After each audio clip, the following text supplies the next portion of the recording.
lami mga ugawan, wala man tay trabaho karon. So nakauna-una ko na akong inusuroy akong asawa mag-date-date bi karon ug nag-date-date biduan na din mi diri sa Station 29.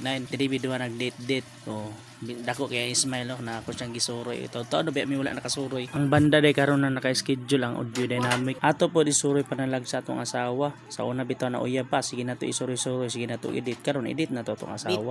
Kung unsa to nandan sa una, mo pud po ang buhaton karon isuroy yun nato sila edit lami man din pilin na kamong duha ra ba na mag-date mo na style sa mga nakasalag mag-inom-inom mag-ingani mag-chill mo mas lami sa bayon di ang asawa labi na inyong gianyan ingani ang mga music mao din ang GMD band gikan sa Balingasag.